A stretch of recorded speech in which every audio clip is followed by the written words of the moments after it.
important that we look to the future in terms of the growth of the industry. And this is where exploration becomes absolutely critical. We need to ensure that all the elements are aligned, from administration of the law in terms of the various government departments and how they function together to enable mining and exploration to happen. The cadastral system, financing is going to be critical. Let's not forget that exploration is also an entrepreneurial venture, and it's faced with pretty much the same challenges as any other entrepreneur. But we've seen some great and positive moves towards that with the IDC fund. But we need much more. If you look at the scope of exploration that's going to be required. And with that, I think we'll begin to see the mining industry grow again in South Africa. So I think the tone is certainly elevated, and the voice for exploration is increasing. We really do need to make sure that it stays at that pitch so that we get to see the momentum building up, and we begin to see investment in exploration and the growth in the mining industry.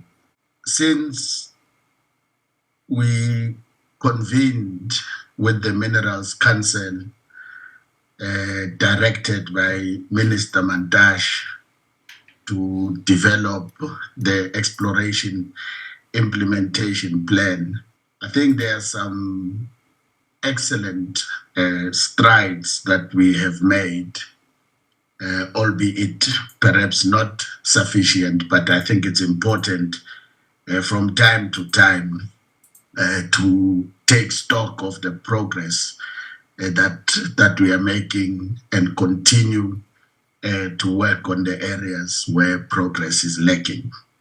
We know that we have steadily, over the years, had and stayed at our lowest ebb of the global exploration share of below 1%, having come off 8% some 2 decades ago.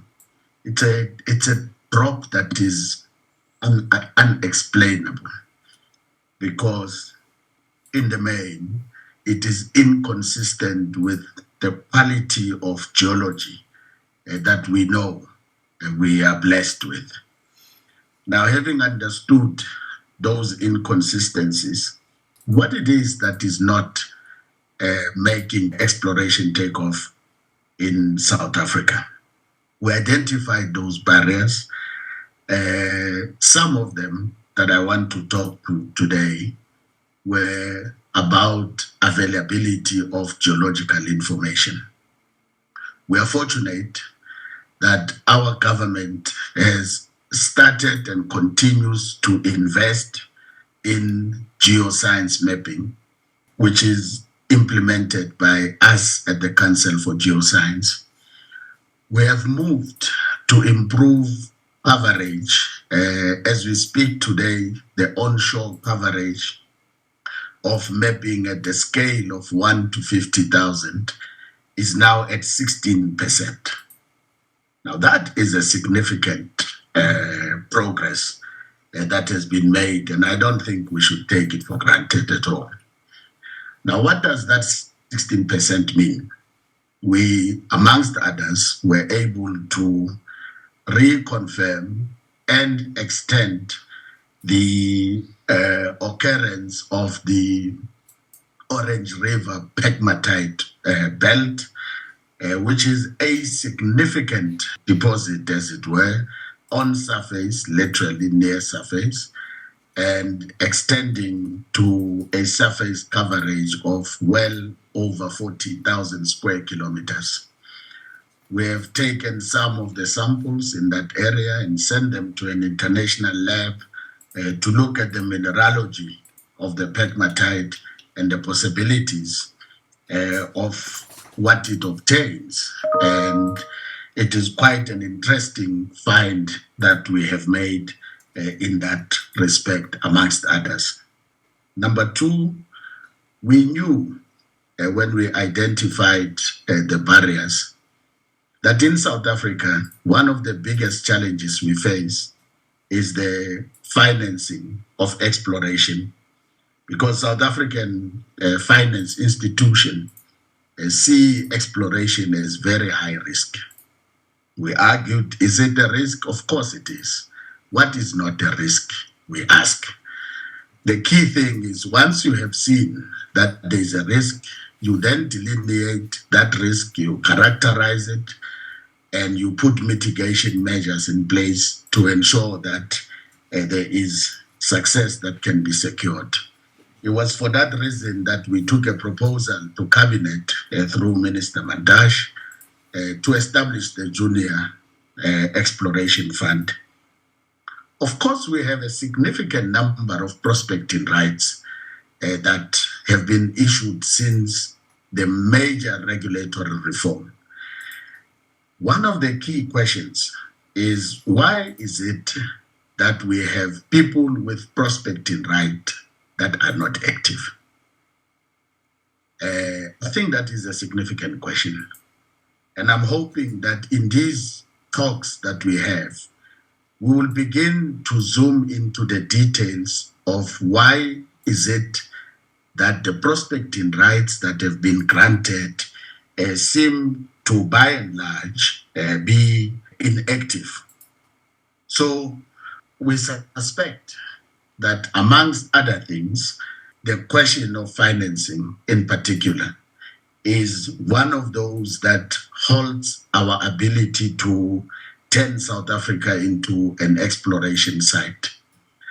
I am seeing a significant shift from multinationals undertaking exploration, particularly in South Africa, to an emergence of a critical mass of very small to junior prospectors.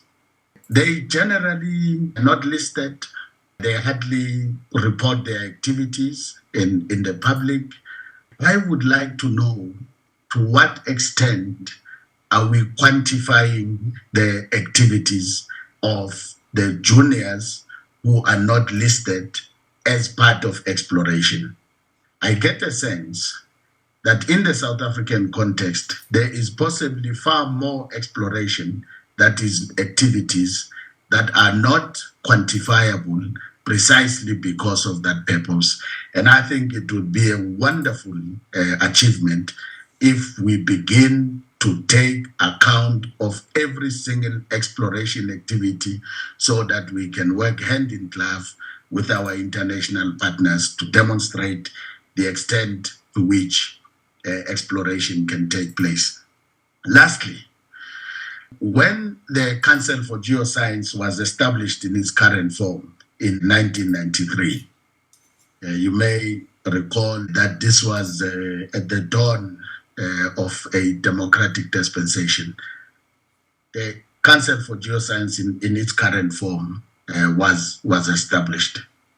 And it had a clause that explicitly prohibited the Council for Geoscience from undertaking any exploration activities. So it didn't undertake any exploration. It continued to honor and respect the provisions in the Act that established it. In 2010, the department amended the Geoscience Act and included a revision of that original position that the Council for Geoscience can undertake exploration and only exploration, and it is prohibited from participating in any mining activities. That makes sense to me. That provision further indicates that CGS can undertake exploration in three forms. First, by its own. I have not yet figured out how that can be done. I'm still working on it with the team, how CGS can undertake exploration on its own. It can undertake exploration in partnership with another state entity. That sounds pretty straightforward. But perhaps more importantly is that the Council for Geoscience can go into a partnership with the private sector. We, for the longest time, since 2010, we had not exercised that option. And part of what we are looking at now is the modalities of piloting the partnerships that we can have in terms of what the law provides. Now, what shape and form would that take?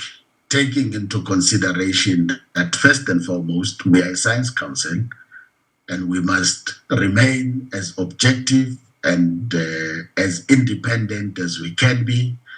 And we should then be able to devise the modalities of implementation of this provision as sensibly with the utmost sensitivity that we can.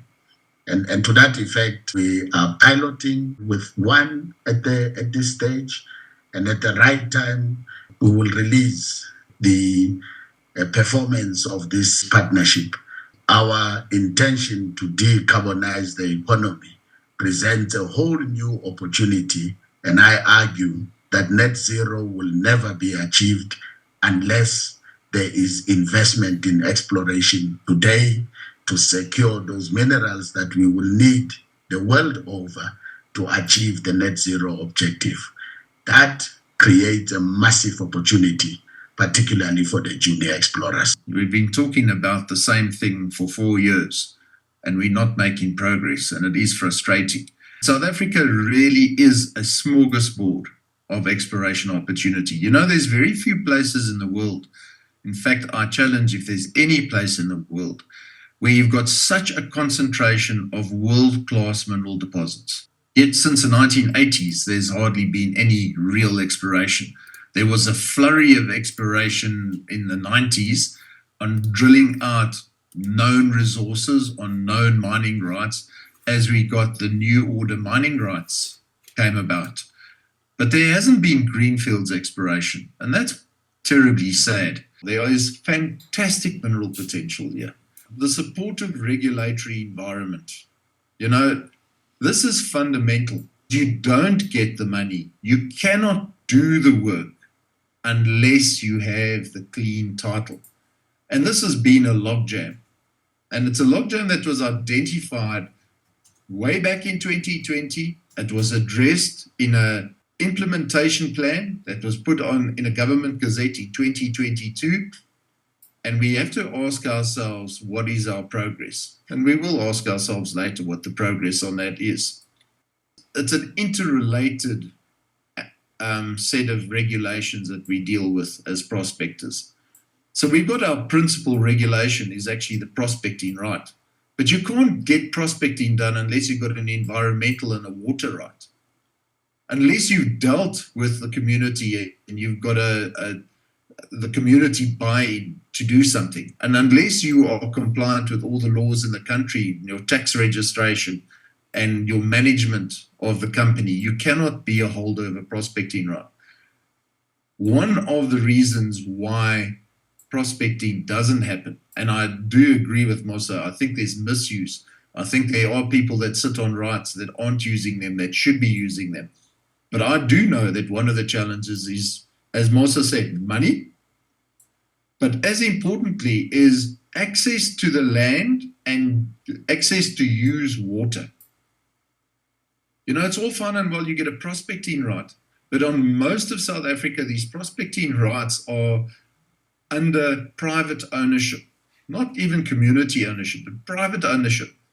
And the land use challenge is a big problem.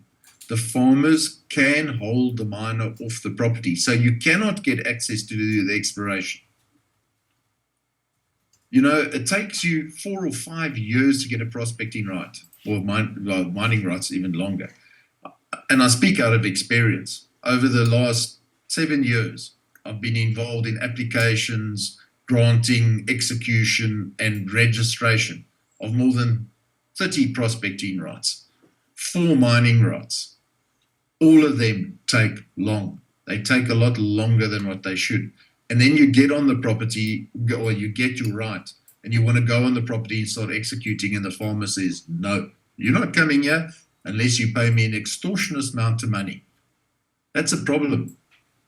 In our MPRDA, the minister has the right to override that.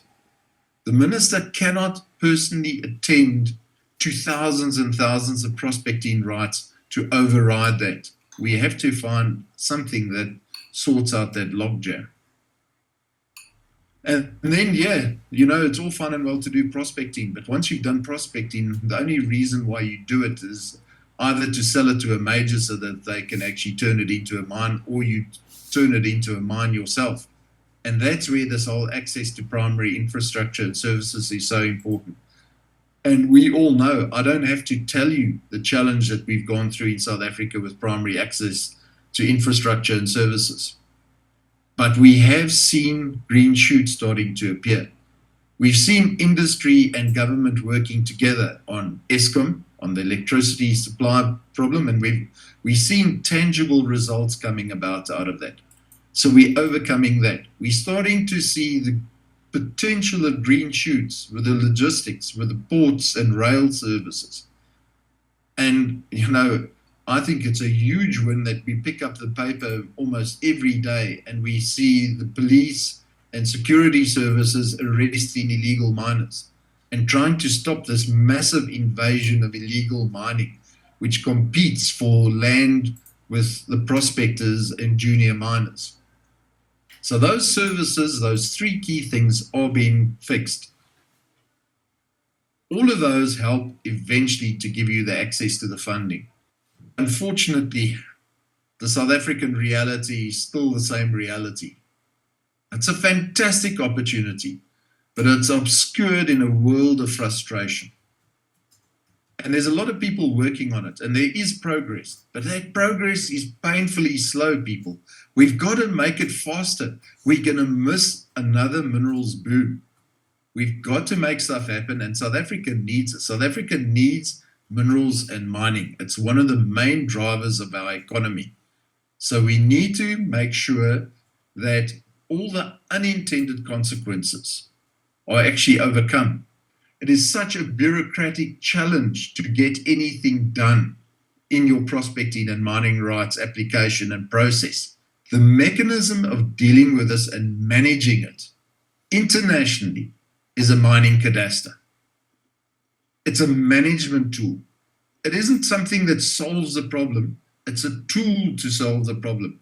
Because the reality is, if you go into any regional directorate office in South Africa, you see piles of paper of people trying to work through a paper management plan to get prospecting and mining rights granted. In those 30 prospecting and mining rights that we've been granted over the years, if the cadastre was working, we would be able to answer you immediately for listed and unlisted companies on what is actually being spent and what prospecting right is being worked on and why it is not being worked on. Is it because there's a surface owner withholding access? Is it the Department of Water withholding an IWULA? Is it because there's some problem with the local community? That's part of what the cadastre allows you. It's a management tool. You can immediately find the challenges and deal with them. We've been speaking about it for 2 years. The minister's been telling us we're getting a cadastre. In February, he stood up and they announced who had, after a very long process, an exhaustive process, actually won the tender process to be appointed to do the cadastre.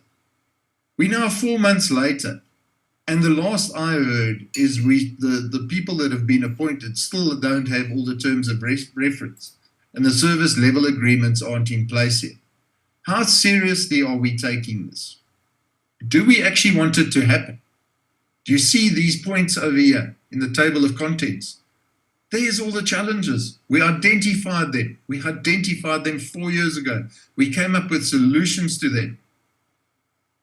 Is it being implemented? Is it being executed? Unfortunately, if I ask myself that question at the moment, I've got to say, in general, we're failing. We are not passing the test yet. We need to lift our game. And when I say we, it's a combination of the regulator or regulators, because it involves the Department of Water, the Department of Environment, and a whole lot of government departments and industry. And we agreed years ago to take hands and make this happen together. Equally, the Minerals Council has agreed and said, let's assist with the implementation of this mining cadastre. If there's technical challenges, can we help? Can we get a working group working? You know what? Working in a silo, the group, whoever is working on the mining cadastre at the moment, it's an opaque silo. Nobody knows what's happening in there. That creates frustration. Frustration is just going to erode everything and all the positive process. We have to get transparency. That's what the cadastre is about. Let's get transparency on where we act with this cadastre at the moment, so that we know what the challenges are and that we all can join hands to find the solutions to the challenges, because that's what we need to get going.